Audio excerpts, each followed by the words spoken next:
He is France. I am Vlad. Welcome to Let's Talk Battle Rap Podcast, brought to you by letstalkbattlerap.com, the only place where you can get your daily editorials, news articles, artist profiles, stats, and facts on battle rap. That's letstalkbattlerap.com. Now, with no further ado, welcome YouTube family, Spotify and Apple Podcast family. We are back after another big weekend. This is Big Mondays with France and Vlad. Oh man, NOME Impact. Let's get straight to it, player. What up, France? Let's get it, man. NOME packed weekend. NOME Pack. Oh my gosh. I know no one's gonna like to hear this. I'm sorry, y'all. I'm sorry. This is just a bookkeeping. NOME 13 is officially in the books. I know y'all don't consider it NOME 13. This was like NOME 12 and a half, 12 and a quarter. You might not like it, but you gotta accept it. Oh yeah, let me tell you something, suckers. You sitting around at home eating Cheetos, picking your damn toenails, wondering how could I get a free pack of Slim Jims? You know what, brother? URL TV provided you 8 hours of content for you to fill your belly up with all sorts of nonsense. Hope you made it through, brother. Oh yeah. Got the timestamp ready. Let's get into it, man. Let's go, player. So, as we predicted, Vlad, a surprise battle might have happened. You know what I'm saying? Man, you are Franstradamus, man. How do you keep getting these predictions right, man? Huh? I don't know, man. Maybe Maybe I sold myself for some information, or maybe I just you bought truly it on the are the Discord. oracle, man. You know, Or maybe I bought it on the Discord. I don't know. You went to the dark web. Oh no! Take it easy now. All right, yo, you don't wait until the 2-minute mark to start wilding. You know what I'm saying? You never do.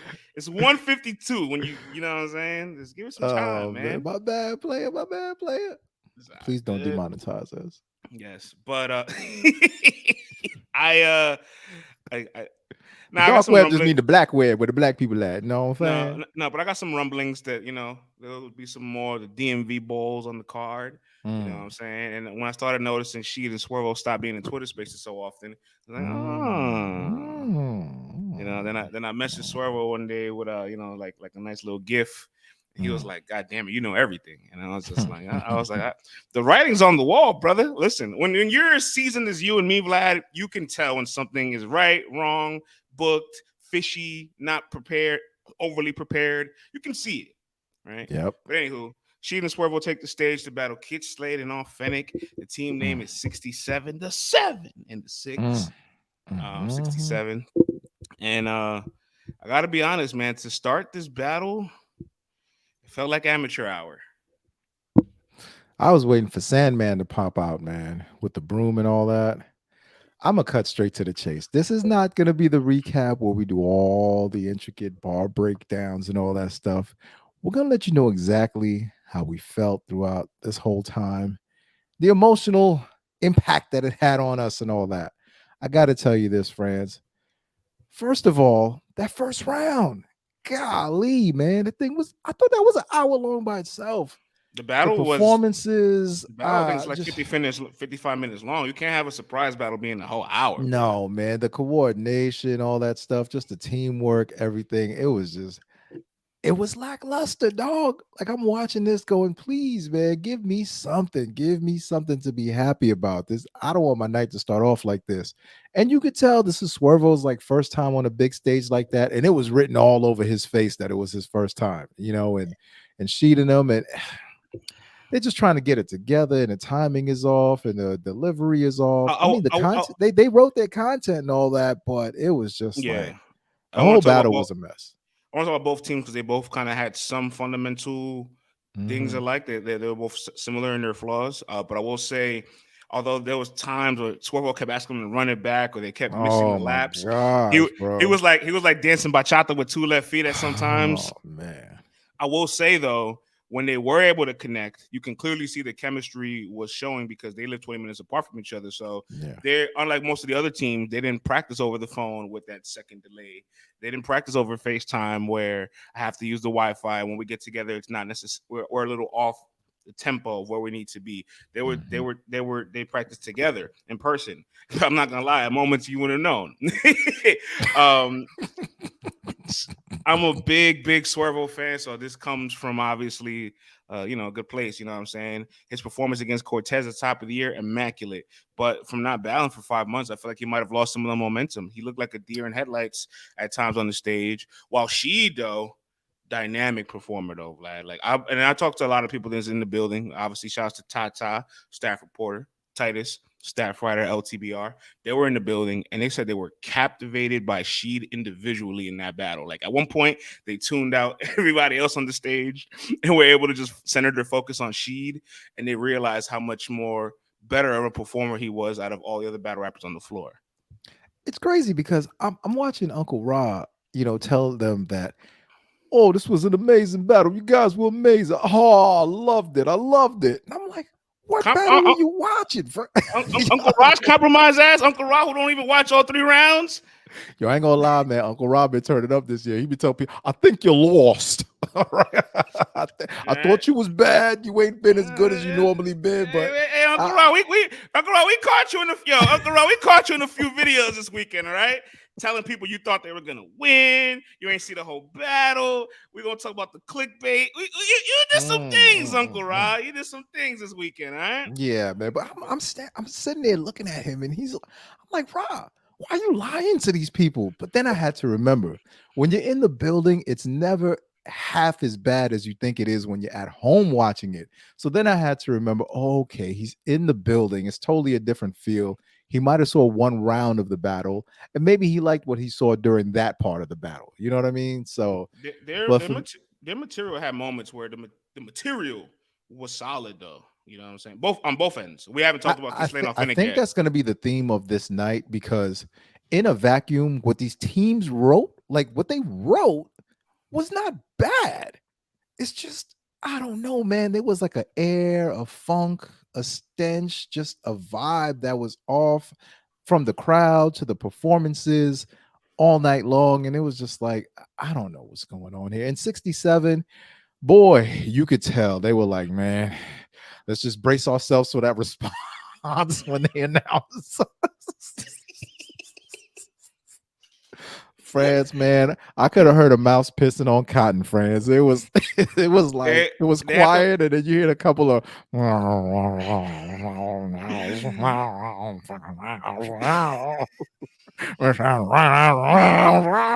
was like, yeah. I was like, this is gonna be a long night. I'm like, Awthenic, you sure you want to start off your career like this? I was like, all right, I want to talk about Awthenic and Kyd Slade for a bit. All right, so man, we have to. Get it together. In their Mr. Finals. in their post game interviews, Uncle Rock kind of asked Awthenic, like, what did you think about like teaming up with Slade? And he kind of just straight up said it, like, and then Slade was like, well, with the energy that I'm getting right now, you got to be prepared for that type shit. And Awthenic was like, nah, but we've been rocking with each other for years, so I'm that's my guy, so he ain't got no problems being attached to the angles that are now always follow Slade's career, and now him by proxy. Yeah, now him by proxy. And it's a, I don't know, it's a risky move, but that's your guy, so you want to also be loyal to your guy and also get experience. You don't want to say no to an opportunity. So I see both sides of the tale here. It's just they're both not all the way there yet experienced. Like if Kyd Slade, who was just figuring it out before it all hit a 180, Awthenic is even less than that. You know what I'm saying? Yeah. So you put two guys together that still don't know the blueprint. It's like watching two guys that don't have a handle trying to bring the ball up, but shouts to Tatum and Brown. You know what I'm saying? And it was just like, damn, like they had moments where like some of the bars were really tough. You know what I'm saying? The third one was good. I'll be honest, the third one was very good. But Awthenic with air ball, and he got used to getting so much reactions from just we go hard, and obviously his battle with Jack, that now when he's not getting that response, what happens? The teeth start getting sucked. There's a pause. You stop rapping. And what did Slade tell him on the stage? Keep going, Seven. Keep going. So like, amateur hour was a foot, but she was the best performer by far. Yeah. And he looked dynamic. Can I get a 20? Can I get a 30? Can I get a 50? Like, oh, you didn't like it. Oh, you didn't like it. Oh no, I thought you liked that part at least. I thought you liked that part. I just thought, I don't know, man. Are we surprised the plug had an outlet? Come That on, was fire. No. That was fire. Like I said, we gotta get some of the stuff some of the stuff that was written in all of these battles had points where you're like, if you're just reading it, yeah, this ain't bad. But when you're watching it and there's a disconnection going on, it's just like, oh man, just reel me in, man. And you guys will see the difference as we start talking about some of these other more seasoned guys later on. What we mean by the connection, and by the timing and all that stuff. I just felt like surprise battle. You got one guy who's still trying to shake this whole dark cloud over his head. You got another brand new guy up there on the stage. And you got another guy in Swervo who hasn't smelt the big stage yet. And it's like, what do you expect? 3 out of 4 guys their first time. I mean, we've seen when we had like rookies versus vet. T-Top and them didn't look, Briz and them, they didn't look like the most well-seasoned, ready to go guys out the gate either. You know what I'm saying, man? Took some time. It definitely took some time. We look at them now. And we think like, oh my goodness, but when they first debuted on that big stage, but I mean, they were facing vets, so that's totally different too. These are 4 guys with respectfully lower profiles than stars and stuff like that. So you figure the competition level is about equal, and then we seen what we got. Everything was just like 2-day-old soda, man, with the cap left off. You know what I'm saying? Like you got one guy that became top 20 battle rapper and the most improved battle rapper. So he's just reaching, what his peak could be. You got one guy who came off a breakout performance 5 months ago. You got one guy who came off a breakout performance 2 months ago, fresh out the crucibles. You got one guy that finally broke through and then his career had a whole 180. Like, what do you expect? Yeah, what do you expect? So, but I'll tell you what, they get a chance to rewatch it back.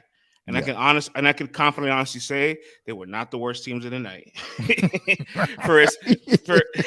for as inexperienced as they were, they still had good material.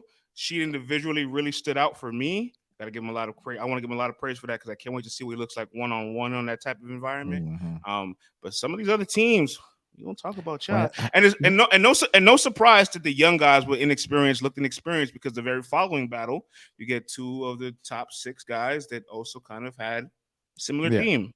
Facts. Can we give our winners for this battle, friends? Who'd you have winning it? Kind of had the guys from Long Island and Connecticut. 67. You know what, Vlad? Can I tell you something? Am I allowed to say that? Am I gonna ask for vote? No, you good. Take it easy, man. Take it easy. Take it easy. Out the gate. Take it easy, God. All right, because I just think the battle is really debatable. Like, when we did a Twitter poll, it had Sheed and Swervo up 70-30%, right? For a large margin. Then I walked away for like 8 hours, and the gap started to close. The poll finished at Sheed Swervo 55%, Awthenic and Kyd Slade 45%. So it's a really debatable battle. That means, friends. You know what that means. If that one guy didn't have the cloud hanging over his head, they would have won. Oh, man. On the survey. I'm just saying. Yeah. I'm just saying. You don't got to keep reminding everybody. All right, it's understood. Hey, I didn't say who. I'm just saying the dark cloud. That's all I'm saying. Right. But in a vacuum, you're listening to the raps, you're watching the performances. Oddly enough, I would think that Swervo and Sheed would have more chemistry, but it seems like not that Awthenic and Slade were just like through the roof with the chemistry and just tearing everything down, but they just seemed like they were a little bit more in sync. I want to say, like I really feel like Swervo was the one out there caught on isolation island, like, what's going on out here? You know what I'm saying? But all guys will learn, all guys will continue, all guys will get better. Yeah. But it was just a tough way to start the night for me, man. I was like, all right, can't get no worse than this. All right. 15-minute segment for a surprise battle. I think we've done enough. I'm gonna close off with this. Slade. I don't. He's gonna have to add more to his arsenal as a battle rapper. He's gonna have to have more utilities available to his skill set to really find ways to continue to be captivating as an entertainer. Because at the end of the day, I feel like when you're winning or you're entertaining, you can kind of push away the judgment of how people feel about you. Not everybody, but for the most part, every time I've seen him battle since the Tay Rock battle, he's had a rocky start. Like the plane takes a little bit to take off into the air, Mm-hmm. right? And I think that's going to be resolved when you start adding some humor, a little bit more charisma, because he punches and he has some very potent punches, but they're not consistently potent enough for us to just like fall in love with your lyricism. You're gonna have to add more to your tools, in my opinion. Agree. He's just facing a rough road right now. Because I mean, they did land some joints at some points here and there, so you can see like people were definitely hesitating to respond. But after a while, they definitely did. But man, it's still a tough road though. But salute to that man. He's fighting through it. He's still up there doing his thing. Salute. But I want to see better from all guys next time around. Facts. All right. So moving on, we have DNA, the PG killers, now the Crucible killers, versus Yeah. two of the top 6 guys from the Crucible. Oof. And boy, we got a lot to talk about with this one. Boy, You know what oh I'm boy. saying? I'll let you start while I get the timestamp. Player, player, player, player, player, player. I knew it was a big mistake when my man Saflare was like, John, you're not a legend.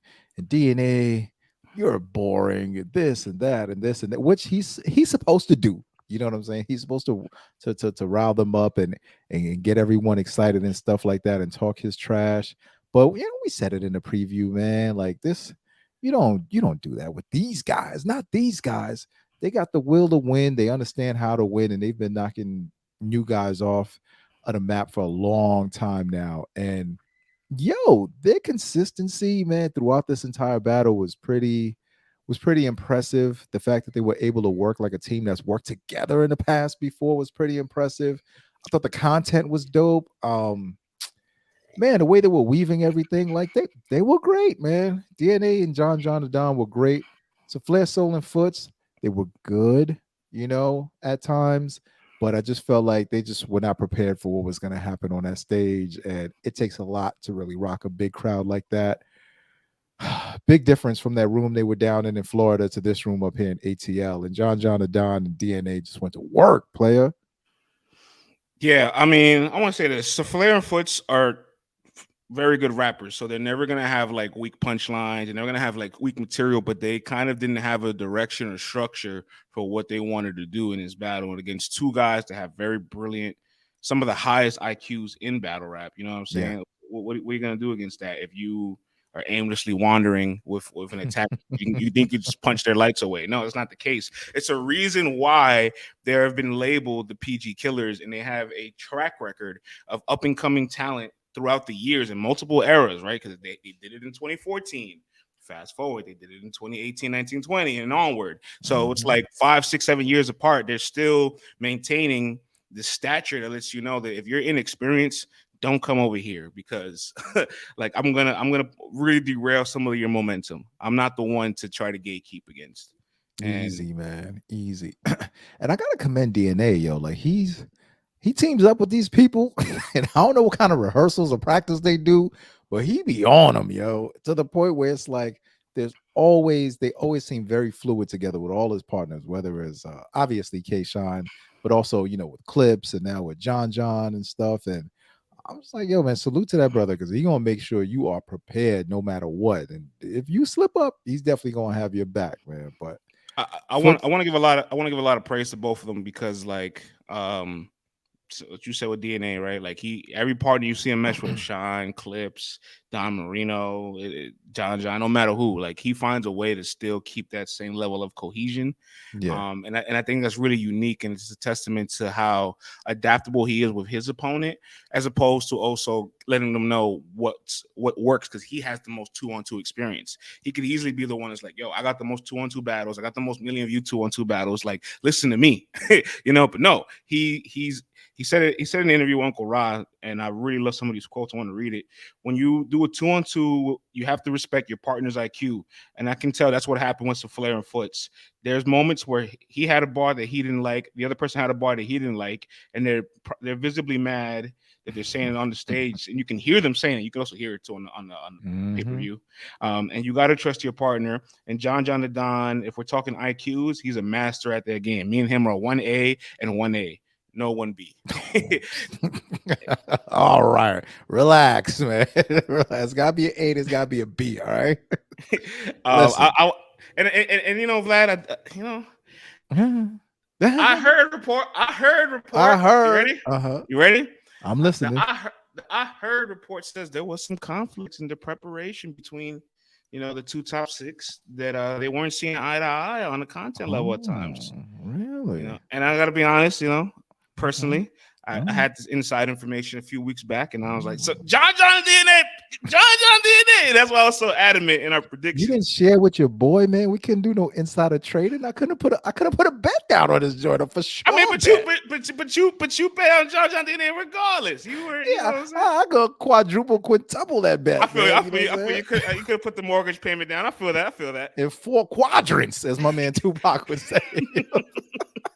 And again, it visibly showed on the stage that Saflare and Footz had that struggle. And even DNA pointed it out. I don't know if DNA knew that they had those issues, or that when he saw it in real time, like, oh yeah, they were having issues in preparing. But they both said it. And honestly, so much to unpack.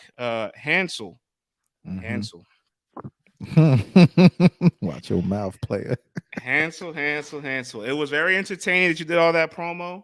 It's been a while since we've seen somebody get at DNA that way. We never really believed you could beat him, but we were just excited to see somebody from your class talk that shit. I want to take the time to say, Hansel, be very careful what you're playing with, sir.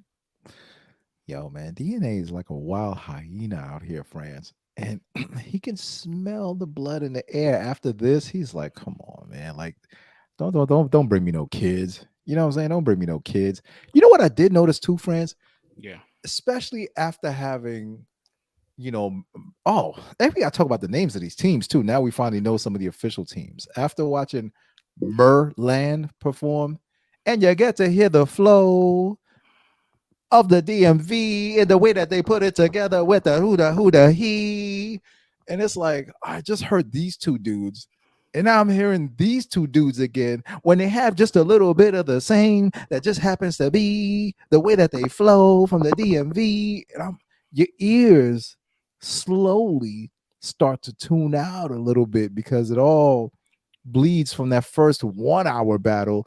And now they have different elements to their styles and flows and stuff, but there's always going to be similarities when you come from a certain region, same, battle league and all that stuff. It's okay. That happens.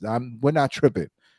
But 2 battles in a row, it's like you got to lift the floor up to the ceiling if you're going to have similarities and styles, and they're back-to-back battles. You know what I'm saying? So it's just like, I'll tell you how to field day with that. I'll tell you how to field day with that, Verb. Verb just be sitting back at home now. Verb no rhymes, no plans on writing rhymes. Hold on. Verb doesn't even wait for the battle to finish. He goes and starts to recap middle of the second round when he's made his verdict. Like, he gonna make his marketing money off these dudes. I'll tell you that much, man. The Verb agency is now open.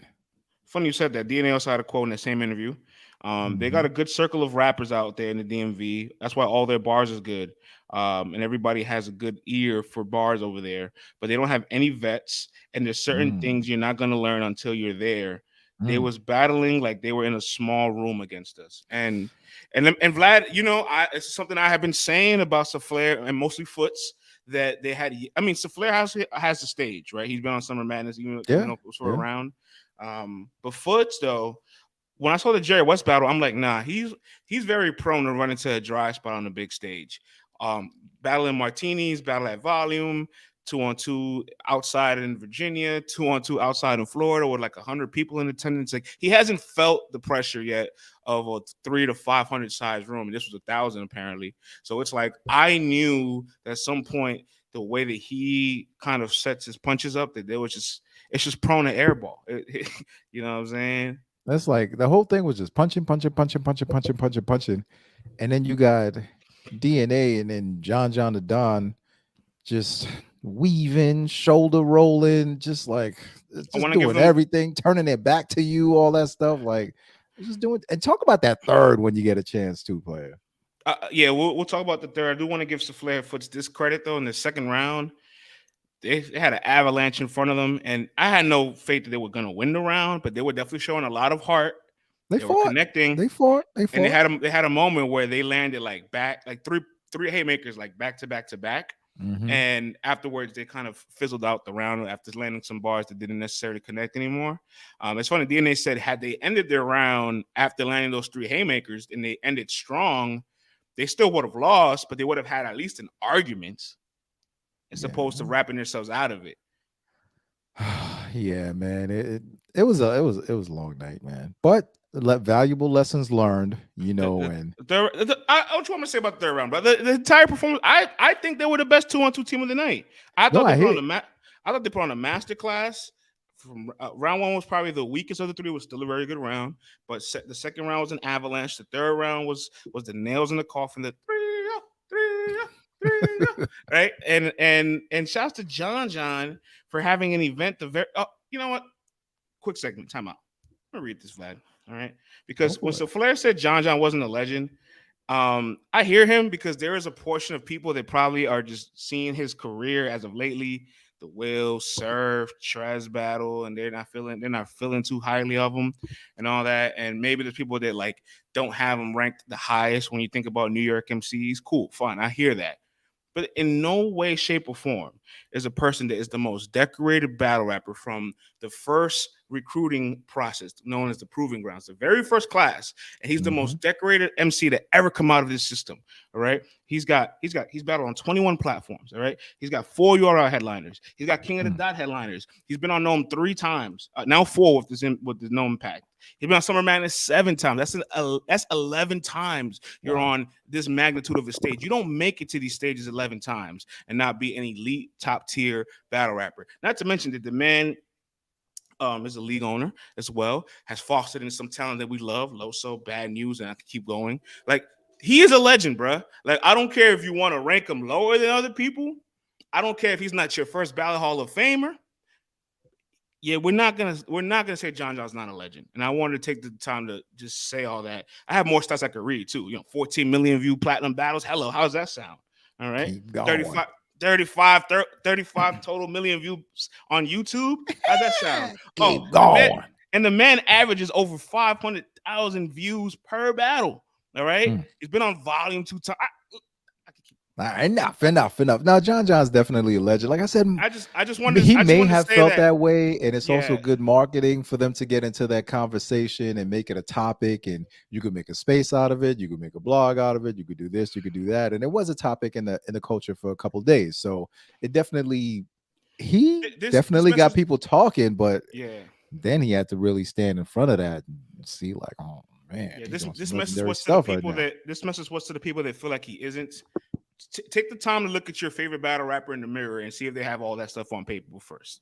Facts. And really like the way DNA and John did that third, where it went from like battler POV to league owner point of view, and they got to have a discussion on the stage about that. And once I saw that happen in France, I was like, I know what this is leading to for the rest of the night. The one guy that's being mentioned all night long in these battles. I was like, the floodgates are opening right now, and ain't about to stop no time soon. But masterful performance. Did they name John and DNA? The PG Killers. The PG Killers. And I don't want to steal this because this is such a good tag. I wish I thought of it first. I'm jealous I didn't think of it. But shout outs to Lola from New Era Podcast. She called it NOME, Night of Mentioning Easy. That's good, right? That's amazing. Yeah, the bull got a bar in every battle. Some battles even more than one. You know what I'm saying? We'll get to the bull in a little bit. But... Oh, dude, I'm so tired of the bull, man. And this ball shit, man. Tired of this every damn day. I hear 30 Philly accents talking about, oh man, the ball thorough. Man. Oh man, he got his own platform, trenches, thorough. Oh. The ball, can't fuck with the ball. Philly's invading battle rap all over again, man. And it's about to get interesting. But the bull. We'll talk about the bull later. But now, back to NOME Impact. What was the next battle? I can't. It was such a long night, friends. I think it was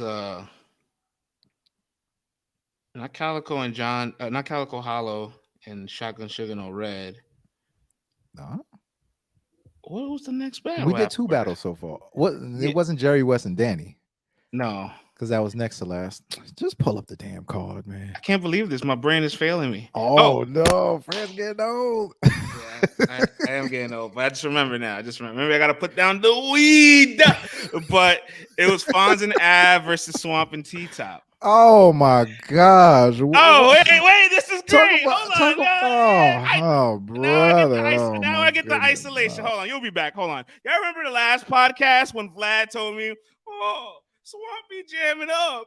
Oh, Fonz and Nav got all these punches. Oh, I don't believe them on the stage. Oh, yeah. You remember that part of the podcast? In the third? Yeah. Did he jam up in the third? They couldn't hear you, Vlad. Did he not jam up in the third? Did he not win the first 2 rounds? Oh, that's the same way he lost that 120K. I'm not gonna lie. I do think the performance actually made both of our arguments validated. Where it's like, I felt like you weren't necessarily giving the full credence to how polished and comfortable he is on the stage. The man looked very, very, very comfortable on the big stage. I do have to say this. Their first round, yeah, I was like, oh my gosh, Francis gonna cook me on Monday, man. Like these guys look great. I was like, what's going on here? But then their third round, I was like, oh my! I was like, damn, he shot Vlad the bail. He shot Vlad the bail. He shot Verb the bail. I was like, damn. You know, and they weren't even gonna win that round. So you didn't even have to fuck up. You didn't even have to do all that. Could have did Carolina and then just walked off, man. Yeah, all right. yeah. Bruh. Okay, so let's go back. Yeah. Fonz and Av, what the hell was happening in the first round there? And it's like they just ain't look like they were in sync, you know, all those punches and stuff. And you got to remember, man, this is about entertaining also. And this is about fluidity. This is about being able to control that crowd, interacting and stuff like that, looking comfortable. They didn't have any of that in the first round. Like I said, if you're just reading the bars or whatever, yeah, fine. They wrote down some good stuff. But then you got T-Top and Swamp, who's just ice skating all over the floor. Like, this was ridiculous. Like, did these guys hate each other at one point? Battle rap hate each other, but now it's like these guys it's like there was synchronized swimming up there. This was ridiculous. They were clicking on all cylinders round one, man. It was just like, oh my gosh, now I'm gonna have to hear all this nonsense about, see, I told you. And second round, more of the same. And then third round, having Fonz turned up and was fire. They were burning down the place, man. It was crazy. It was amazing. I was like, what did you wait 2 rounds for? You know, or maybe it just takes some time to heat up and click and get it on the same wavelength. I don't know. And then the opposite happened on the other end where you're like, what the hell happened to T-Top and Swamp? They were amazing in the first round. And the second round, they were dope. And third round, oh, I got to steal this one, friends. Someone in the Radio Roulette recap was like, oh man, I can't believe it. This whole event, man, it was doo-doo butter. And I gotta say that, remember that joint? That was the last caller. I was like, that's some nasty right there. You know what I mean? But yo, they went from truffle butter to doo-doo butter from round 1 to round 3. And I don't know what happened, man. They just checked out. And once again, I'm not happy about it, but it's like, Swamp, you gotta do half the work. You know what I mean? And it's like, you're still jammed up. Like, what's going on here? Yeah, as minor as it was, you have a stigma on it, so we want to see you be clean. You can't allow it to be minor, you know. And just like the JC battle, you arguably were winning the first 2 rounds, but the jam of was costly, you know, because this time they weren't as competitive enough to like make an argument for those first 2 rounds on first watch. Right. And I want to say this. Let's talk about Fonz and that for a second. Yeah, I was skeptical of them as a team because what they This go did. round or from the very first time you heard of them together? Just go around. Okay, Because gotcha. the first time, it was in a small room and they were Yeah. dynamic. They had one of the Yes. best battles that year. But I Yes. knew from there on out, I was like, now they have that's the standard you have to live up to because that's what you first gave us. You know what I'm saying? And it's unfair to them that they put on a battle of the year contender in their first go around, and their second time around they have to try to find a way to be at that level. But also they were in a small room where I felt like their punching styles are so different in the way things are set up that I wasn't going to like weave in together properly in the form Yeah. of being more performative or having more entertainment. Because Av is a very brilliant performer. Fonz, I think, is still Brilliant's a learning. strong word. Av's rocked a lot of big stages, though. No. He's rocked. He's an adequate performer. I'd say Okay. that. Okay. He's not like a guy who, when you think of Av, performance is not the first thing that's coming to your mind, and it's No, not like he has you're right. so It's not. many room rocking performances that you label him that. But you're gonna get enough performance from him. You know what I mean? You're right. You're right in that aspect. But like, I can look at like the chess battle. I can look at the math battle. I can look at the Right. Arsenal No. battle. He definitely has some of them, but He, it ain't like, oh, the he, Hitman's coming it's out or Briz it, is coming out, or you know what I it's mean? it's more than some. Then there's the Bill Collector battle, not as big of a stage, but still a stage. Like he has performances on it. Like he's not no performance. People try to act like he has no performance, and obviously it enhances more over the years. But he's a very good big stage performer. That's what I'm getting at. I Even hear if you you. don't, I just thought brilliant was a strong word. That's all. But it's all yeah, good. he ain't the best. But obviously, like you got to think if he's not moving around, dancing and bobbing and weaving and all that, and What? he's like, No and he's friend. real punch heavy. He finds a way to still be entertaining. That's why I think it's Yeah. brilliant because it's like Okay. he's not applying.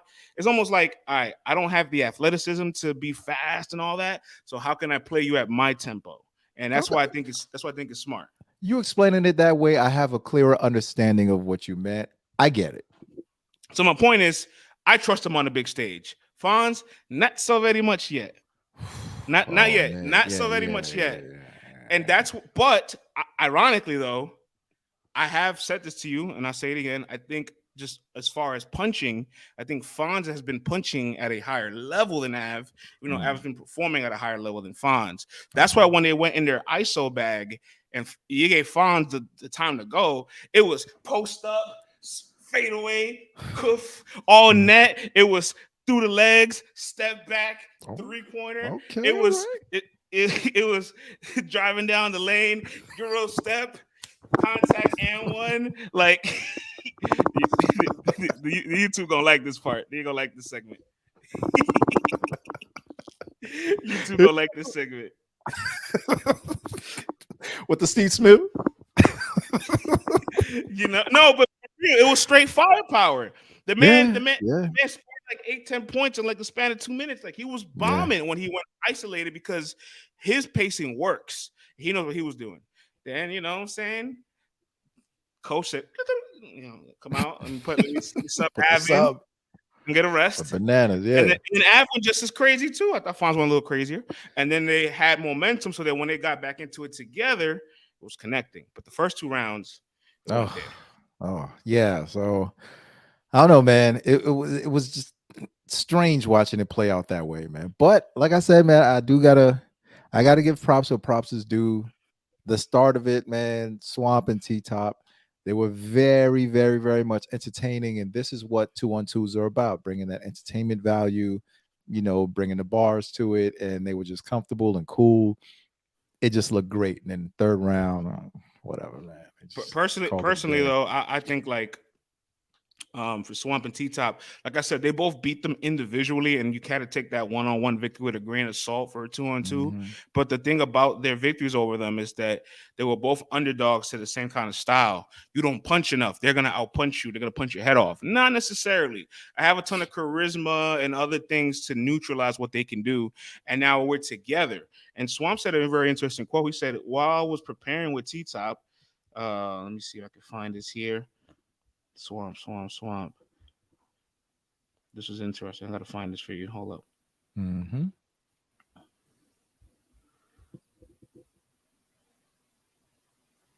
We were motivated by the people doubting us. It was time to build Megatron for the Carolinas. We're taking over our territory. And working with T-Top, he taught me a lot about the writing techniques that he uses and rehearsal techniques.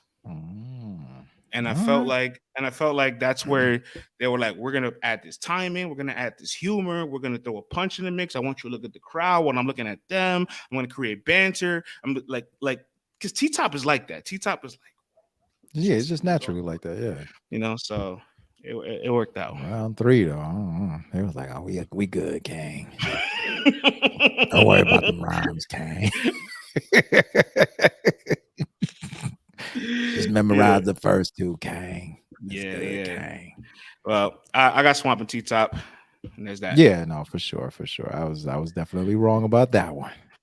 Well, you weren't all the way wrong. You still had something to hold on to, which is you need to be. I wasn't trying to hold on to the negative part, No. Like I said, I can be honest. I think he confirmed both of our stances there. He's very polished on the stage and comfortable. At one point, Swamp was like, yeah, chilling, laughing, like just like not a care in the world, but then still jammed up at the end. Yeah, man. And I felt like, friends, I don't know, man.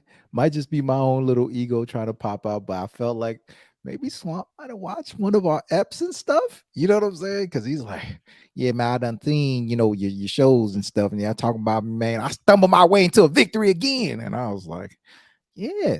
Notice you put stumbled in big, bold letters there. You know what I'm saying? So just clean it up, bro. You're right there. Clean it up. Yeah. I mean, listen. But salute for watching, though, man. You know what I'm saying? without the jam up, history's very different for Swamp. So, yeah. So, salute to him. I really am impressed with what Swamp has been able to do on a big stage over the last year.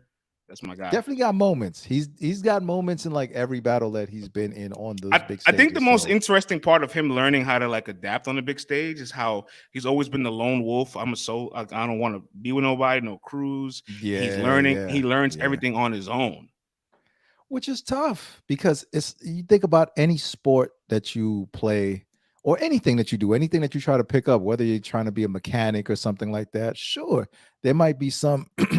There might be some people who are virtuosos that just can pick up everything on their own, don't need any help, transcend everything and set new trends.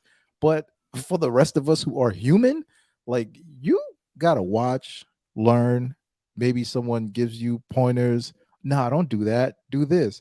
But if you're standoffish and don't want to work with anyone or anything like that, like you're not going to become a master mechanic as quickly as you can be. Like you're not going to become the best engineer as quickly as you can be if you're just off in your own world, not taking any ideas, any criticism, critiques, or even positive reinforcement. Saflare Footz. Yeah. But yeah, so it's like it's good to see him say, you know what, man, all right, I'm in this game. These guys have been here on this level for a very long time. I understand I am getting the push. So to see him working with T-Top was like, all right, man, finally, like, you can be cool with some people and learn a few things here and there. I mean, I think the first time he took another leap was when he worked with Geechee. You know what I'm saying? Magic Johnson. And it was all real interesting how it all played out. You know what I'm saying? And the product is here. It's here. It's here now, folks. Ooh, moving on. But you know what? You know what's not here? What's not? Red's voice. Man. You want me to rap? No. Somebody was very like emphasizing the crowd. You can hear it on the pay-per-view stream. No! Like he was like, I'm ready for this to end. You want me to rap? Y'all want me to rap? No! I ain't rapping, Smack. There's no crying in the URL. You know what my favorite part is? When he's like, yo, Smack, you gotta tell him about the smoke, and Smack's like, hey man, we gotta stop the smoke. The venue's complaining. I didn't know the venue was an AKA for Old Red. Yo, I knew something was up with Smack's out for this next battle. No smoking on the stage. And I was like, since when did Smack say that? What's going on here? I thought you like all the ghetto stuff on the stage, all the Henny, all the smoke, all that stuff. And he announced it. Friends, we said this would happen. Let's stop playing games, man. We said this would happen. The voice would be gone. The big Yeah. stage, everything that all the bingo chips landed on something that we predicted Red would do. I'm just watching Suge up there, just feeling sorry for him. Like he knew that this was gonna happen. And I'm watching Calicoe and Hollow, and I'm like, what is happening here right now? Like what is Calicoe on? He does not need to be teamed up with people anymore. Like we've tried this thing 3 times, and all 3 times it's been nothing but it's been tragic, man. Like I just did not enjoy it. And Shotgun Suge was in his bag. I got to give Suge his props for dealing with that. But from the first round, you can hear Red, my voice, my voice is gone. And I'm like, dude, it's the first round. You're not gonna make it through this battle. And then we've been hearing about the St. Louis story for almost 10 years now. And here we are. Red is here, about to give us the story. And then he just stops. Sugar's like, tell us the story. Y'all want the story? Yo, chill out. Y'all want the story? You're asking for about 10. Just rap, dude. Like, just rap. And then we still don't have the St. Louis story. So all we have is their point of view of the St. Louis story. You didn't give your point of view of the St. Louis story. You not choking, but your voice choked on you. You left the crowd high and dry. You left your partner high and dry. And it was just like, what are we doing here, man? I just think it's nuts that, 13 years ago, 12 years ago, NOME won, Red battles Tay-Rock, and has just like Red, you need some of this, man. You need some of this at your battles, man. He's struggling with the crowd. I don't remember if there's no crying came from the Swave battle or the NOME battle, but I do remember. That was the Swave battle for sure. Okay, that was the Swave battle, but I do remember in the NOME battle, he still had issues. You know what I'm saying? Like he still had a little bit of like a little. There's always issues when there's a larger crowd with Red. There's always. Always. 12 years ago on your NOME debut, you didn't have a bad performance, but you still had some turbulence with the crowd. But that's expected. That's the first time it's ever happened. 12 years later, you're on NOME 13, NOME Impact, and you still have the same issues, bruh. Come on, man. And it's sad where it's to the point where we can predict this now. You could always put money on this prop bet. Like, is the voice going to go? Is there going to be an argument with the crowd?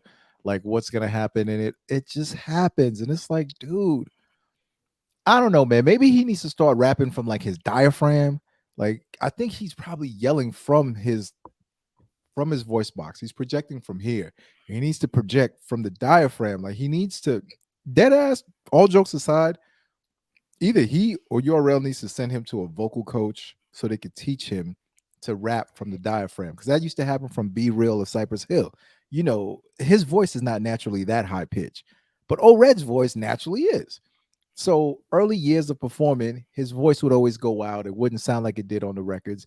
And he went to an opera coach who taught him from the diaphragm. You know what I'm saying? And he said after he started practicing that and did that, he's been able to rock shows, no problem. Still sounds the same like he did 30 plus years ago, 32 years ago, 1991, and maybe that's the problem. Like, send him to a damn vocal coach and teach him how to rap from his diaphragm, because he's not going to be able to get on a big stage if this keeps on happening. Like, what's the point of putting someone out there if by the third round they're going to lose their voice and you're going to have to call a battle because of a voice? There's a lot to blame here. You could blame Calicoe for not wanting to battle Hustle. You could blame the Hustle and Coffee thing for not being just settled. You could blame Suge for being a good friend and not an honest one. You could there's plenty of slices for the blame pie here. God. But ultimately, I want to also give a piece of the blame pie to the league, because I felt like nobody was put in a position to succeed in this booking, man. You booked Hollow under the time that he normally likes. He went on Twitter, had a whole rant. He went on Twitter, had a whole rant about he doesn't want to be booked with such a short amount of time, so 3 weeks or a month. He needs more time. But you accepted it. You said yes. So don't leave that part out, though. At the end of the day, when you complain about the time, and had you done well, you wouldn't have complained about it. And more importantly, you battled Sharon and Ill Will, 3 weeks apart as well. So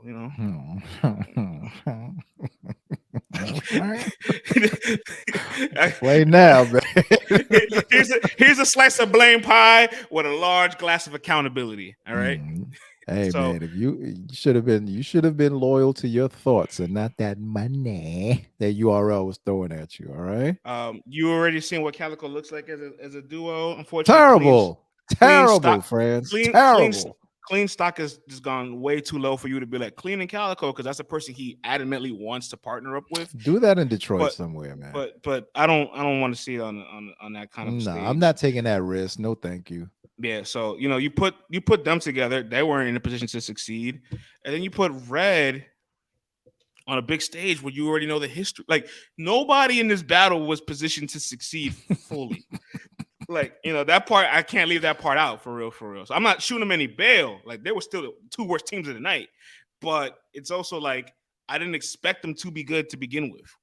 And then what happened with Cal sitting on the stage, handing merch out that he couldn't get back up on the stage? And he's all, what the fuck is going on? Then Hollow has extra clothes. What the fuck's going on? This guy's moving like, I don't know, man. Like, there's always something. There's something going on, man. I'm done with it. I'm done with it personally. I'm done. Extra clothes, changing clothes. Like, what's going on? This guy's sitting on the stage, falling, like, looking crazy.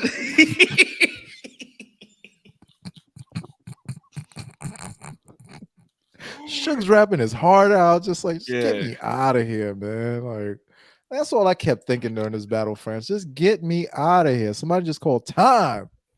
By the way, we didn't even get the damn O-Red story, man. By the way, you and Loaded Lux, when you had to redo your material for chest replacing, that was in 2 weeks. So I'm not saying to complain about the short prep. If you don't want to do the short prep, that's fine. That's definitely, you are valid to say that, but don't accept it, then complain about the short prep later, knowing the conditions you took on. It's like if I go out on a weeknight to happy hour and I'm just like, there's a chance I could get drunk and be late for work. And then when I'm late for work, I'm like, it's because I went out to happy hour on a weeknight. It's like, bruh, you went out, bruh. You decided to go out. Yeah. You knew this could have been a risk. Yeah, man. I'm done. Poor battle. I didn't enjoy it at all, but salute to those guys for collecting a big bag over the weekend and going back home safely. Yeah, 4 top tiers, 3.5 top tiers. Devaluing a card is just an attack on hip hop. Moving.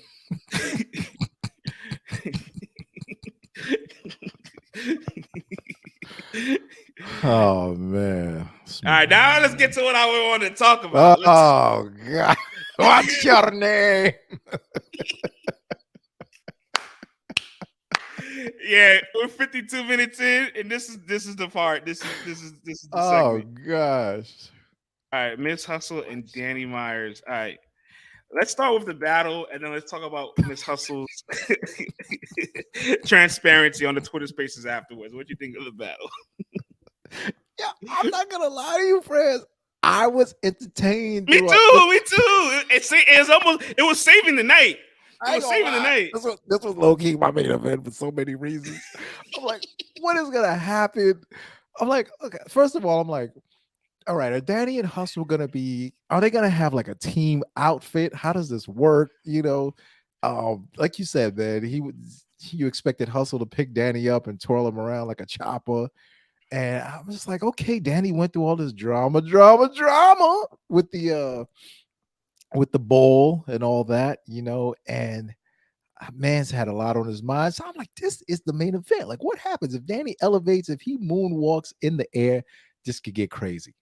Friends, they damn near did it in the first round, man. Like, their first round was dynamic. It was electric. I was like, oh, snap. Look at Hustle and Danny. I never expected that. First of all, man, I gotta say, Danny, we're around the same age, bro. You might have me by a year or so, but this is the freshest you have ever been in a battle, boy. The nude colors, tan colors and I was like, Miss Hustle had to pick this outfit out, man, because there's no way Danny Myers walked into the store and said, yo, let me get this tan outfit right here. I'm gonna look like I'm on vacation, luxuriating and stuff like that. Let me get terry cloth 2-piece, and hey, Miss Hustle, you picked a nice outfit yourself. You know what I'm saying? And the crowd loved it.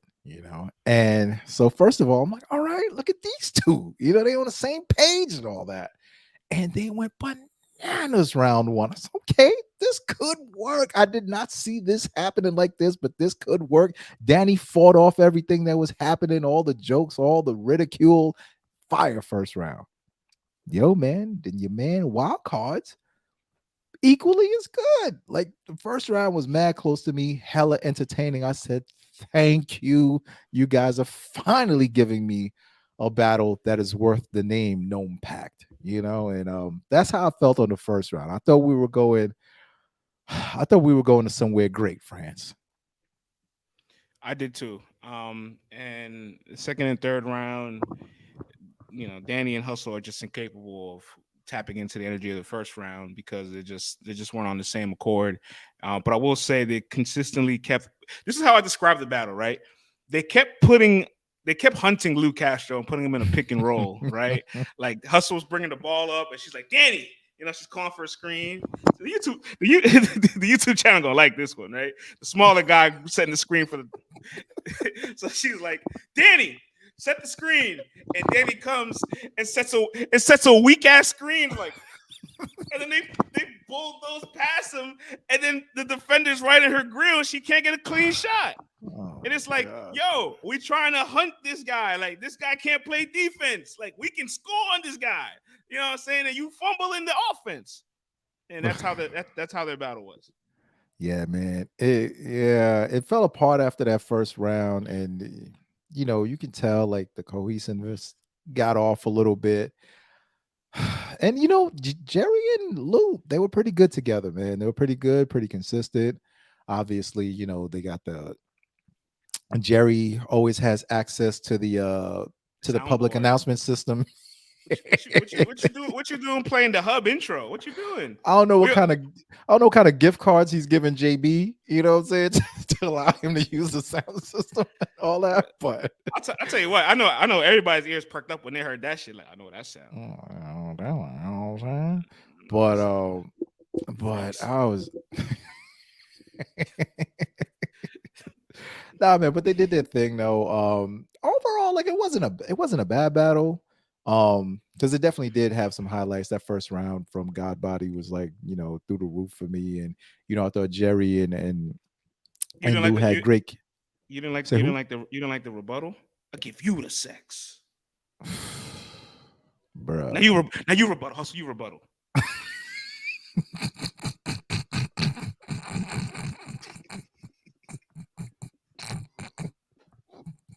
Danny. She ain't want no parts of that. She was like, I'm done with this. I got to give her credit though, because I'm done with this. When she got in some of her ISO back, she was able to just, let me keep this as competitive as possible. Like the game was slipping. It was like an 8-10 point game, but Hustle kept scoring and they just couldn't get any stops at some point. Hustle, like, you're not gonna set no screens. I'm just gonna go and just take care of myself. And she was scoring for sure. She definitely had moments where her delivery and her performance was able to find ways to keep them competitive. But Lou and Jerry was just a better team overall, and I got to give them a ton of credit. I think they showed this level of hunger that's like, yo, we both been somewhere in the league where we were at a very high profile. Jerry getting top tier names. Lou was on Civil War, NOME, and Summer Madness the same year. Mm-hmm. Lou was against Charlie Clips in that same venue, and then they both kind of lost it for their individual reasons. And I felt like them both being on the stage was like, yo, this is a chance to get back to that spot that I probably took for granted, or that I lost, or that I'm not at no more. Yeah. So and boy, did they ever. Yeah, and they knew what the assignment was. It's just to entertain. Go out there, be entertaining, and they definitely did that. And Danny, that second round rebuttal was just ass, dog. Like, I give you the things. Oh, now you rebuttal. it was one of the worst rebuttals I've ever heard. I didn't know. I was He like, got what? booed. He got booed, I was like, man. And hey, yo, all right, it was terrible, man. let's talk about this hustle on Twitter Space, Whew. man. Let's All go right, ahead, man. Break it down for the folks. I got the quote. So Hustle went on, shout out to Black Compass. She went on Cola's Twitter Space afterwards to talk about her performance, and she said, "End quote. I'm so mad at Danny. Shout outs to him, EFB, and all that. But I was." But I'm one sentence in, right? It gets better. Hold on. I'm the only one preparing and the only one doing everything. There was no chemistry. The first time we met up was on Friday. I have been trying to contact him, and he kept saying, I got it. And I'm like, no, you don't. You know, he had a lot of stuff going on, but I'm a single mom. I got stuff going on in my life too. But when I sign a contract, I don't got any excuse. I'm going to do what I got to do. You can't go to a job and tell them you can't do something because you got something going on. I'm not taking that. So I'm calling you and I'm calling you and I'm calling you and I can't get through to you. And I was mad at seeing people say that you're going to be the one doing all the work when no, it was the other way around. That rebuttal was gay. And if it was me and whoa, demonetized. damn, sorry. And this is her quote. It was me reading the quote. I'm sorry. He's like, this ain't me. Please. Whoever's watching this ain't my shit. Finishing up here, she says, if it was me and Suge, we would have shook it. But you know, I'm transparent. After I got off the stage, I went to the bathroom and was crying. Chico came out the bathroom and told me I did nothing wrong. Ah, a lot to unpack there, Vlad. Your thoughts? Boy. I mean, out the gate, her opening sentences, I'm so mad at Danny right now. And it's just like, by the way, also for more context, she admitted that she lost in the building. Yeah. I saw that. I saw that interview, man. Their post-game interview. Man, you can see, man, it's just wearing on Danny's face, man. Like his freckles are just hanging a little bit lower now. You know what I mean? Like normally he's very up here with it. And he was just like, I just want to collect this back end pay and get the hell out of here, man. I got to go back to this third world country called Philly after all of this. After this NOME Impact performance I just gave, man, after all of this stuff, I finally paid Easy back this week. That was announced online again. You know, like all this after NBA contract stuff and all that. After I was online getting bullied by battle rap fans. And the people after getting set up by your friends to look even worse and them dragging you after this battle, you know what I'm saying? Like, it was just a rough week for Danny. And I'm just glad it's over. I know that the bar god will bounce back, but just make it to Philly, get up out of there, man, and regroup, Danny. Like this is getting ugly right now, man. But first round was fire though. Everything after that, I don't know, man. But you know, Danny was saying, hey, you know, this was made for Hustle, you know, to take the lead and look great out there. She looked good. So I think we did our job. And I was like, when you put it that way, Danny, when you qualify it within those parameters, it's true. But all eyes were on you, Danny, you know, so. But man, like I said, man, he's going through a lot, bar God. And all right, so there was no way that that whole trencher stuff didn't have an effect on all the battlers that would pull from that card and was on this card. The only battler that was not affected by it was the only person that moved strategically and smart from the situation, which was Swamp. He ducked out, stood quiet, went to prepare, and a good performance was able to forgive all that was lost. Right, but Prep had a bad performance over the weekend. He admitted he lost. Trufo choked every round against Ace. I mean, you know what I'm saying? Danny had this debacle where he also, you know, in proximity also hurt Miss Hustle stock a little bit with his performance. She wasn't happy with it. So like, I don't think her stock gets hurt because I think when you're watching it, you just you're right. Maybe it doesn't get hurt, but she's not happy about it. You know what I'm saying? So you know, she's gonna be harder on herself than we are for her because obviously we like the first round, but she's on that Twitter space saying y'all only liked it because all the parts that we were able to complete is because I knew his parts. I was doing his parts for him. So she's like, I really filled in. I filled in the holes in the gap for this battle for real. But what parallel universe are we in right now, friends? Well, I mean, I'm not that. Danny's not remembering the joints. Hustle saving the battle.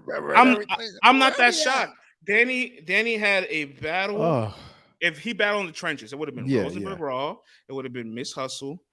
Then he's going to battle in Philly this upcoming weekend. And let me just confirm this because I think the man battled the week before that too. Let me just confirm while I do the research. But Danny obviously is going through the stuff with the trenches. He's spending hours on these blogs with the media that's just not doing him any justice, respectfully. You know what I'm saying? They're the ones that's bringing down his value. He's probably playing some Street Fighter 6. It just dropped, Vlad. You know what I'm saying? he's on the sneakers app, waiting to see if he got the new Jordan. You see him making content. So like you see all this stuff going on, and then you hear him as Hustle saying, "I'm calling you and I can't get a hold of you." Like that's where it's like, yo, where are you at that you're not prepared and you're giving all these issues to everything. And this is where I'm sorry, I want to redirect this to URL for a bit because I feel like you pulled off all these guys from Easy's card. The battler said to Easy they weren't signed. You guys are saying in that legal document y'all released that they were signed. We don't know the discrepancy, but that right there created an adjacent amount of affiliated. That created a massive adjacent amount of marketing to Easy while taking away marketing for your event, right. And while also it wasn't reciprocal marketing at all. No. And while that was taking place, you also put the artist that was going to be on your event or performing that weekend in a binding situation where they took a public relations hit, right, for, I guess, more financial gains because if you offer them more money, it was more lucrative. But then majority of them didn't have a good performance. So you also hurt their value in the process of just like the middle of this feud. So at this point, like I have to question, did you care more about your assets than you did about getting at Easy? Because it doesn't look that way right now. And a lot of everything could have been solved if you had just kept watering your garden. You know what I'm saying? I ain't gonna disagree with you. Man, but it was tough. It was tough watching the bar god having to explain himself and just looking like a sad lost puppy, man. Like, wasn't very bar god like. And I would look forward to seeing Danny bounce back from this, man. Go crazy in Philly because you're gonna have to, man. You're gonna be deep in the heart of the trenches for real. In some park in Philly where they're having a barbecue. Good luck, Danny. That's all I'm gonna say, man. Summertime, the hood, a barbecue, and gangster rapping. I pray for you, Danny. Get into Philly in one piece and leave in one piece, man. Leave in one piece, bro. Hey, listen, man. I want to give credit one more time to Castro and Jerry because they were dynamic. They both did their thing. They both displayed a lot of hunger. I wouldn't be surprised if one of them are on Summer Madness moving forward from this. Mainly Jerry, maybe Jerry more than Lou, just because he's had more individual performances lately on the league. He called out DNA again. And then him and DNA are heating up. So when DNA's focused onto something, he latches onto it and makes it happen. But for Castro, 2-on-2 partners with Twerk, Ace Amin, Jazz the Rapper, K-Shine, Real Sick, and now Jerry Wess. I got to give him credit. He's an awesome 2-on-2 partner. He brings the chemistry. He has great energy, entertaining. I've seen a lot of people on Twitter. I hate to be this guy. I see a lot of people on Twitter. It's like, the top performers. Hold on, guys. We still need to see it one-on-one. Is he a brilliant performer, friends? Nah. He's electric. Talking about Lou? He's electric, though. Hold on. If we're just talking about strictly about the art of performance, who do you rank higher, Av or Lou? I've seen Av get wins and dominate and be better on a big stage than Lou. So I have to give it Av. Like Lou's career high performance, maybe unfortunately it was at the mercy of vintage Charlie Clips, but his career high comes in a loss still. Av's career highs on there are dominating legends. All right. Fair enough. Fair enough, brother. Fair enough. I asked you the question. You gave me an answer. Fair enough. The man is electric, though. The man is very electric. You know what I'm saying? So that's why I think he's ready to have a nice little second stunt and go on a nice little run. And plus, he's been doing his thing. You know what I'm saying? So yeah, I ain't mad at him, man. He's had some ups, he's had some downs, but I feel like he's in a good groove right now where no matter what, you're gonna be entertained by what's happening. And as long as you don't sink the ship, like it's all good because from different artists you expect different things, and there's different things that they're beloved for. So if Lou, it's energy and creativity and being able to be up on that stage and really demand that attention from them, then hey man, keep on doing what you're doing, player, because everyone is not cookie cutter. So if this is your thing and you continue to do it, just do it how you have been, man. Stay consistent, don't choke, make the battles debatable, and you'll always have a spot up there on that stage. Because I do enjoy his 2-on-2s, and when he has it down packed on the 1-on-1s, like it's a great sight to watch. So Lou, man, keep on doing your thing, player. Yeah, man. And main event. You know what I'm saying? Gun Orthodox. Oh yeah, interesting. Yeah. A lot to talk about France, here. what did you think of this alien outfit? It was fun. First of all, we had the mad long intermission. Yeah, you know what? Let's talk about. Oh my gosh! You know what? Now that you mentioned that, before we get to the main event, long intermission, big salute to Saurus. Killed it on the commentary. We ain't even talk about Pete yet, man. Yeah, can we give Pete some roses, man? Pete, Saurus, obviously, I love the quote that he had about just kind of really coming into the league with a bit more humility. He has no ego, or about like, hey, Holmesy is a 1-round battle for my debut. That's fine. Let's work. I'm happy to earn it. The crowd made me earn it. And for as much of a legend that he is, he has no problem saying, listen, I'm here to put in that work too. And I love that so much.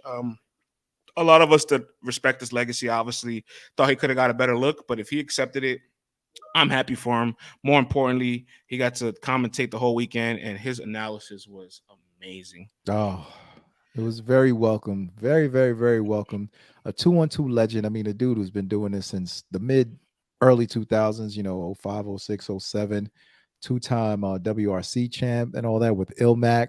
So what better person, unless you were to get Marvin Quest to come up there and do it, like those are the only other guys that I would accept to go up there first, during a 2-on-2 event. But it was fantastic. I mean, the outfit was crazy though, man. I mean, substitute teacher status, used car salesman status, you know what I mean? Like, I don't know, man, accountant status, like the wrinkled, ruffled shirt with the Dockers.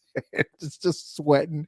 This was pure classic Pete, man. And he was dope, yo. So salute to Thesaurus, man. Great, great, great commentary. Very welcome.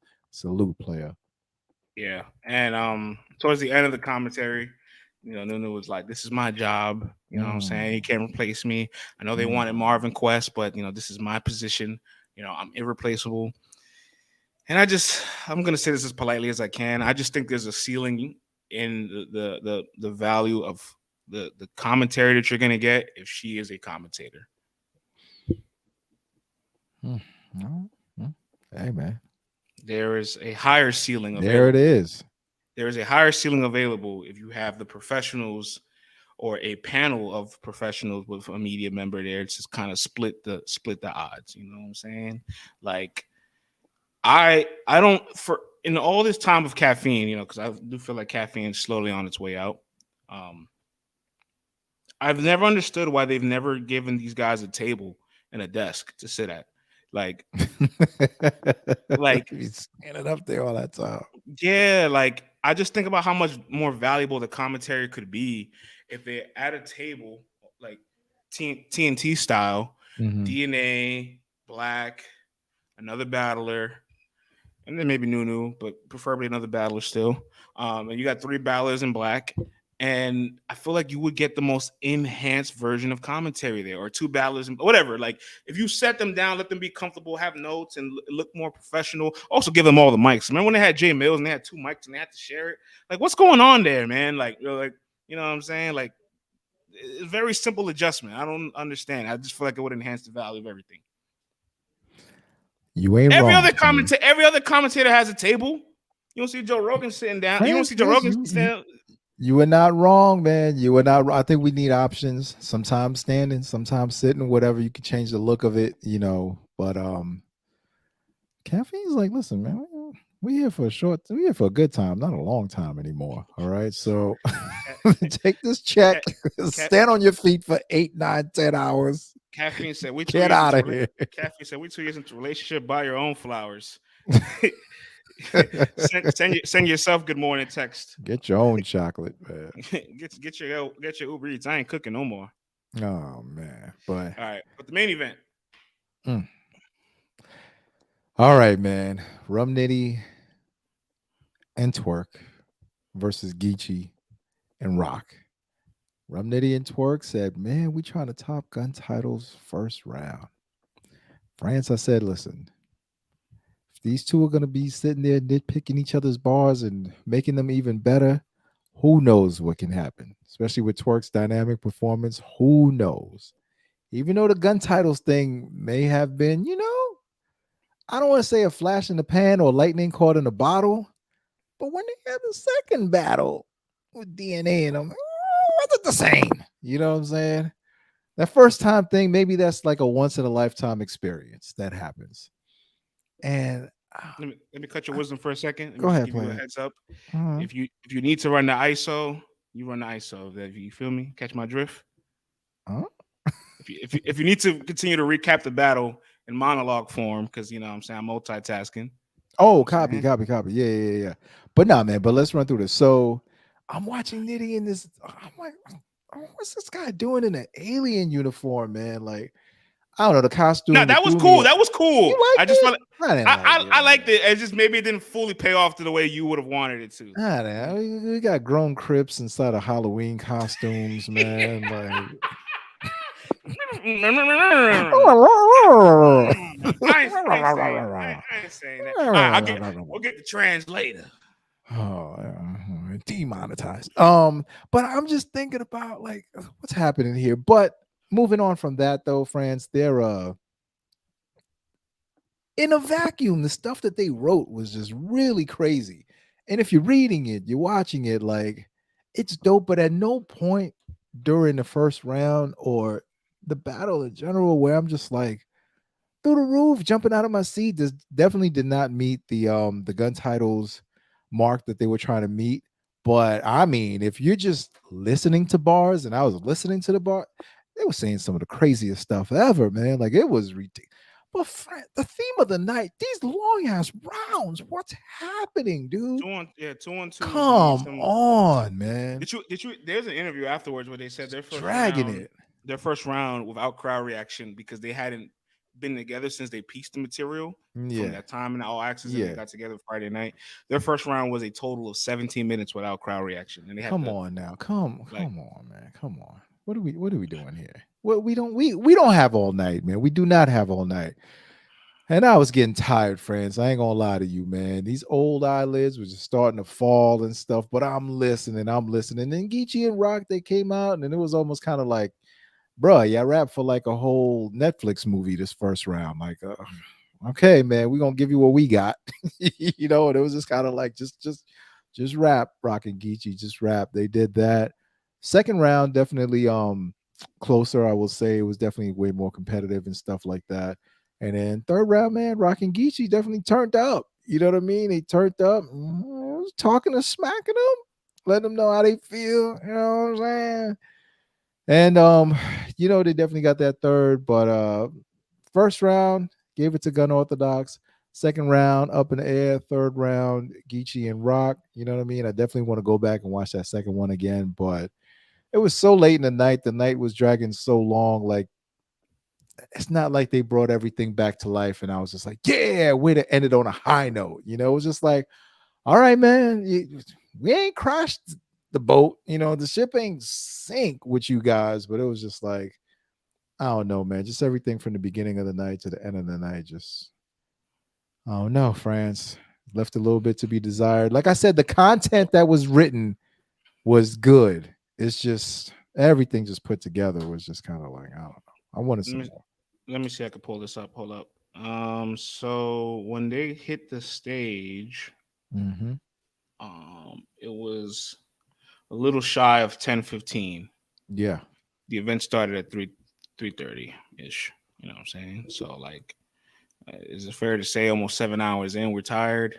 Is it fair to say a surprise battle that ran damn near an hour affected things. It's safe to say that somebody they lost their voice and decided to forfeit affected. Like I felt like their match had. We talked about this. If you're the main event, you're going last, you get paid the big bucks just to catch 22. You have to deal with the fatigue crowd because they believe you're dynamic and electric enough to wake them up. But at the same time, those people kind of require as much juice as possible from from like the crowd. Like Twerk, honestly, he has headlined a lot this year. Headline against Next, headline against Trez. But to be fair, I don't think he went last in either of those battles. And prior to this stint of headliners, right? When you headline against like Wavy or Geechee, you know what I'm saying? You notice there, like, oh, hold up. He kind of has a bit of a struggle with going late in the night because of how much energy is gone. Right. Nitty headlined a handful of times in the league too, but even most of the times he's headlined, or some of the times he's headlined like against Geechee, against A Ward, other places. He doesn't go last. You know what I'm saying? So very common factor that these two guys are not actively going last. You know what I'm saying? And I do feel like Geechee and Rock style, the way it blended, like they have their fundamentals down, motherfucking packed. But there were moments and times where it felt a bit redundant or repetitive. But it's still good. I still really enjoyed it. I'm not going to front. Like I like the battle. I love moments where Nitty and Twerk were impersonating each other, where Twerk rap like Nitty and Nitty rap like Twerk. Or if I swing this bat, your teeth get cracked. Like when they impersonated Rock, like that was hilarious. The BC shit in the second round, like material wise, it was crazy. Energy, they did the best that they could. I thought they still added value to the night. Obviously, the expectation was just through the fucking roof. That it fell short of the goal, but I like the battle, man. I can't complain. No, listen, on a second watch, I definitely feel like people are gonna be like, oh, you know what? If you stayed, if you were awake for the entire night, or if you were there for the entire event, there's no way you can't tell me that your brain just wasn't shutting down at some point and like not processing it the proper way. On watch back, definitely going to appreciate the battle a lot more because they were taking a lot of risks. Like it was like a lot of theater, a lot of acting out stuff. Twerk and Nitty trying out some humorous stuff. Like you said, man, the impersonations, they were taking risks. And with that much content put out there too, it's like you're taking risk and you're giving that much content. Like this is it's pretty incredible when you think about it, But when you put it at the end of a 9-hour shift, it's just kind of like that's a lot, man, to try to sit through, But on rewatching, you salute these guys for taking that chance, walking out and trying new things and stuff like that, and definitely delivering on a second go round, third go round. People will definitely enjoy it a lot more, man. So salute to all those guys, man, for trying to bring up the morale of the night. Yeah, man. I give them credit because it's not it's not an easy task to fill being a main event of that magnitude with that expectations, and I still felt like they delivered to a degree that I'm satisfied with. Plus, when Rock and Geechee went in their ISO bag in the third round, they got crazy. Oh yeah, it's ridiculous. You know what I'm saying? Yeah. And the teams that go ISO ball, and that's the best part of their process.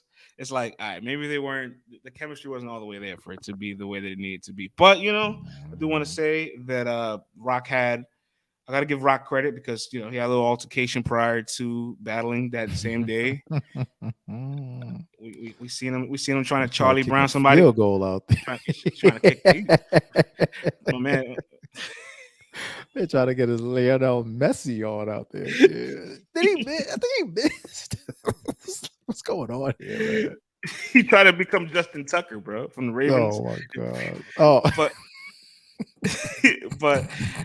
he didn't let it distract him to the point where it affected his performance. So I got to give him credit. He didn't let the news from Friday night distract him. You know what I'm saying?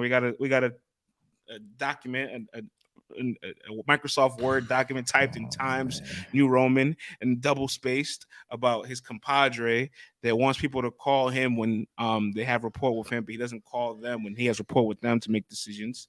That guy, Rock found out the same way we all found out. He had no comments to speak on it, though. You know what I'm saying? Yeah, no comment. No comment. And then, the entire evening with the battles being the way that they were, some lackluster, some one-sided, some being a mess, the whole time, and then everybody having the easy bar. It just made the bowl that much stronger. It enhanced the name Algorithm Bowl. Yeah. I'm glad we kept his name to a minimum because I'm just fatigued. I'm tired. I feel that, but it's almost impossible to not mention. You guys see Smack. Smack's like, damn, all y'all got a bar about this guy? All y'all? All of everybody. All right, man. So now that we've gone over all the battles, what do you give the card overall as a whole? Tata and Titus had a blast in the building, and I could definitely see It's how they have. always fun in the building, man. It's always Yeah. it's hard to So have a bad time at a live event. yeah. On watch, it felt like a 5.5 for me, for real, for real. You gave it the half. I gave it the half because the teams that really did impress me, I could give them a ton of credit. DNA and John, entertained by their masterclass. Twerk, Nitty's material, out this world. You know what I'm saying? Jerry and Wess, entertaining. Danny, for as much of a debacle you created, boy, you gave me some laughs. I can't say you didn't entertain me, boy. And I mean,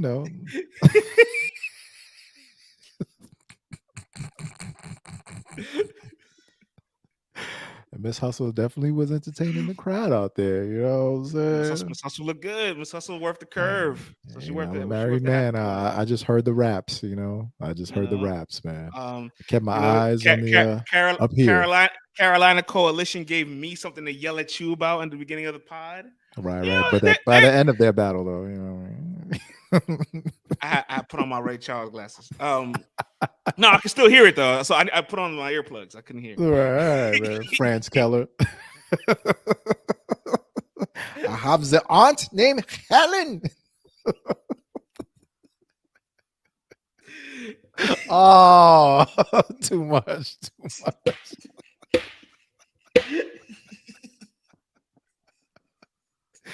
Oh my god. All right, we got off the rails. I'm sorry, y'all. You better apologize, me. The point is, individually, I got enough for it. Like, people were giving it like a 4 out of 10, 5 out of 10. I give it a 5.5, just because. No, I gave it a 5.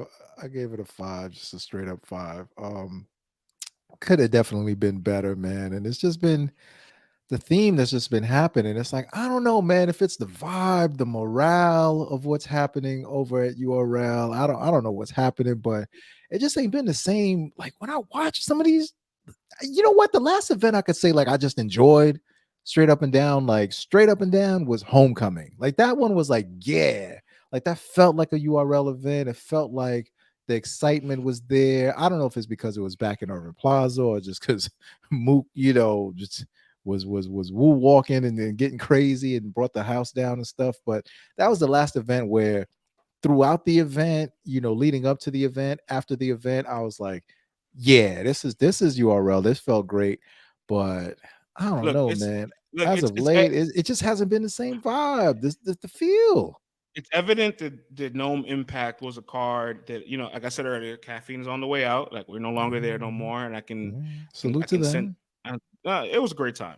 I have no complaints, but the caffeine era is definitely coming to an end. So I can see NOME Impact being a card where it's like, yo, let's take advantage of this budget and feed as many artists as we can with it. Because if we could feed 24 MCs as opposed to 10 or 12. Let's do that. Let's take care of the roster. We haven't been having as many events. And that aspect, I can respect that. You know what I'm saying? But there's still a lot of strategical bookings that you need to take place. But it's also hard because you don't have enough of the people with the profiles, or everything is like late booking. And I feel like there's been a lot of distractions, and like you've given so much energy to the easy side of things that it's taken away from the people that need you to help their careers and the league and the marketing. So when you have a shortage of events, a shortage of live events as well, and your distraction and focus is centered elsewhere, it all culminates to a result where it's like you leave people unsatisfied. And plus, while you are doing, it's weird because obviously with the easy thing, you're at war with him, but the more energy you give to him, the more you're losing your fans, and the more you're taking away from the artists and talent on the league that they need that focus and that marketing. Like I go on the URL Twitter page and the Instagram page trying to find the graphics for all the teams so I can make the flyers and put it in the article, and they didn't post the graphics to every team. Like I couldn't find Castro and Jerry's. You know what I'm saying? But had time to take care of True Phone. You know what I'm saying? Like, you know, a lot of energy for a True phone call and calling Danny every day. Hey, But Danny, it's Thursday, man. What you gonna do? but then it's Everything's like in this jeopardy. it's like, but then there's no flyer on your social media. Like the Right. in X Factor voice, the priorities, man, the priorities. Because when you give this much focus to other things, it's like it's no way that it's hurting. It's no way that it's helping more than it's hurting. You know what I'm saying? So with a lack of content, a lack of execution, a lack of marketing direction, and the distraction being all over the place, it's just and very bad PR, very bad PR, by the way. What you know what I'm saying? Like there needs to be a moment to really sit down and strategize how to make the people that want to rock with you happy again. Because like what we're learning is that there was a point in time the brand URL was strong enough to be like, hey, we got this Born Legacy 6 card, Geechee and Chessa headlining, but the rest of the cards mid tiers and up and comers, and it packed out the building. You know what I'm saying? Yeah. Out in Yeah. Tampa.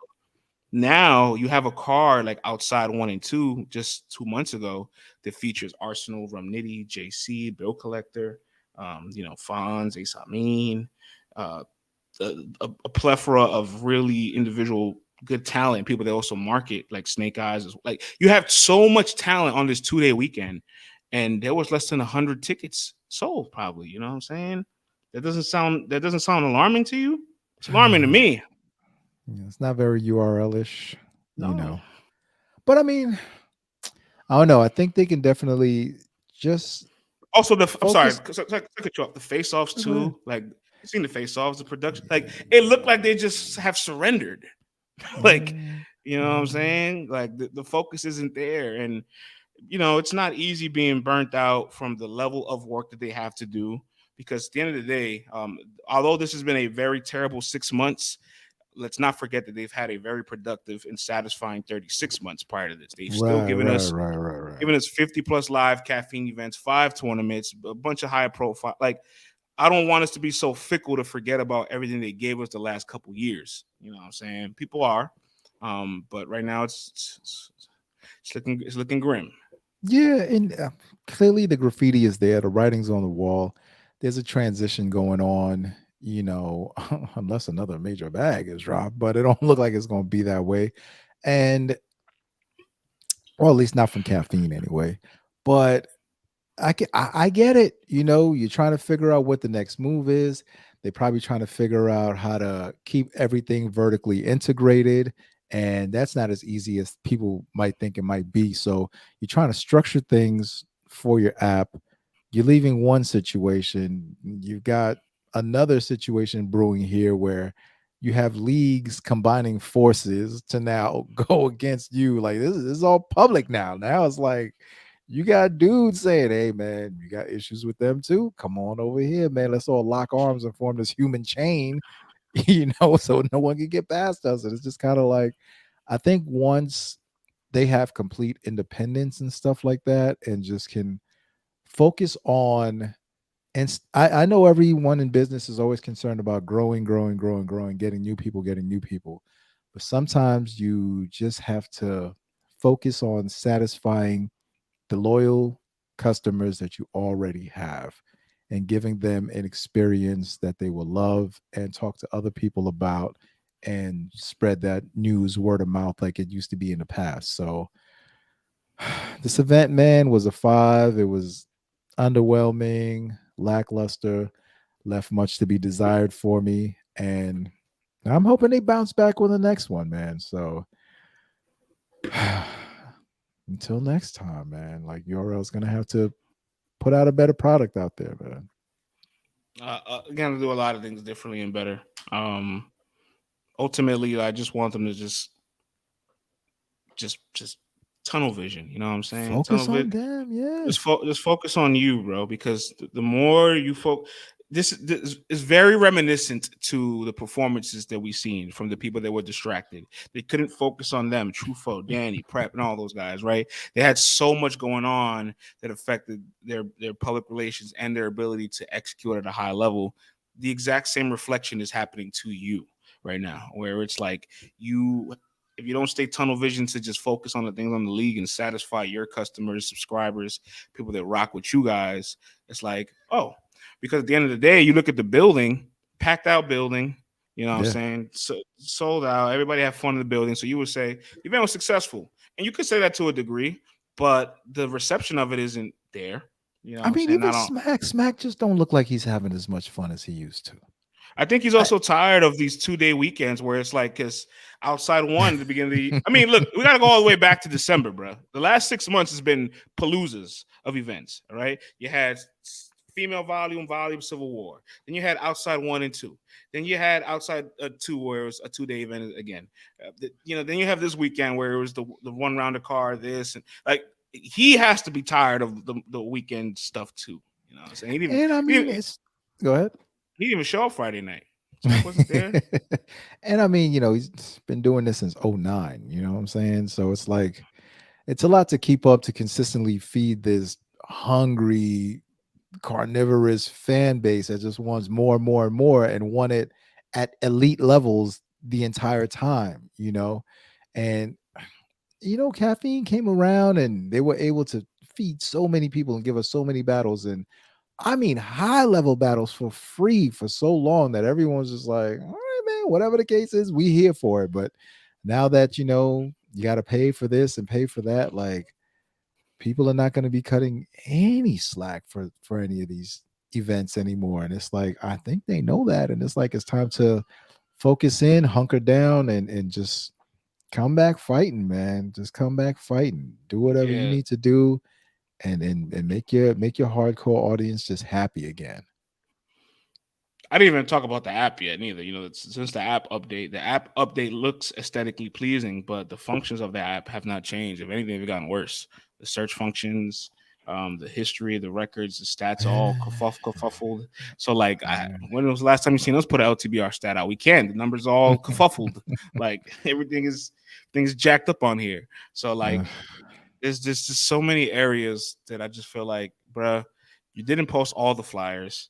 This app still needs a lot of, maintenance and improvement. You know what I'm saying? Your talent isn't being booked with an adequate amount of time. There's just so much going on. It's like, don't worry about everything else externally. And I feel bad because they work hard. You know what I'm saying? You got listen, I know it's not easy at all. you know what I'm saying? Like, well, I'm just talking we're just talking as consumers who watch this and who really love the art form, just letting everyone know how we honestly feel about these things. Like, I want to see every league succeed and do well because it makes our job easier to come back here. We got to watch this stuff. No one wants to watch stuff that they're not enjoying. You know what I'm saying? So I want to enjoy these battles while I'm watching. I'll take a cringe classic at times. Don't get me wrong. Yeah, I enjoy that too. But when it's just like, when I just feel indifferent about a battle, like that's even worse. When I'm just like, oh, could have been doing something else, man. But I have faith they'll bounce back. It's never over. They've been here this long, leaders in the industry for so long, but sometimes you just gotta get things back together, man. Get things back on brand, Yeah, I agree. I can see a world where, like, once if a post caffeine world where they kind of find a way to start streaming on the app has background play, and then we get monthly live streams again, like, because we've only gotten 2 live streams in 6 months this year. Yikes. 2019, prior to their app, they've had more live streams up to this point of the time than they did now. I know, man.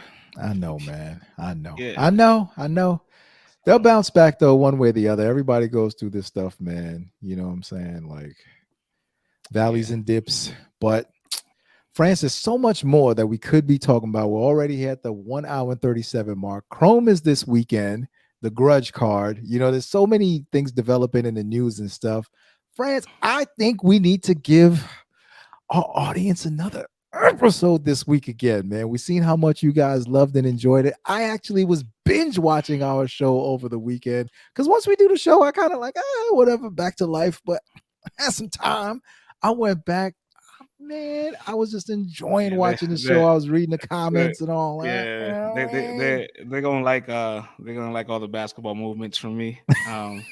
And sorry for the Helen Keller stuff. Please don't kill me, y'all. You know what I'm saying? Braille boys in the house. But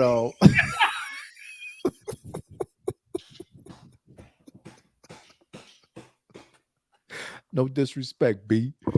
But, but I say that to say this, everyone.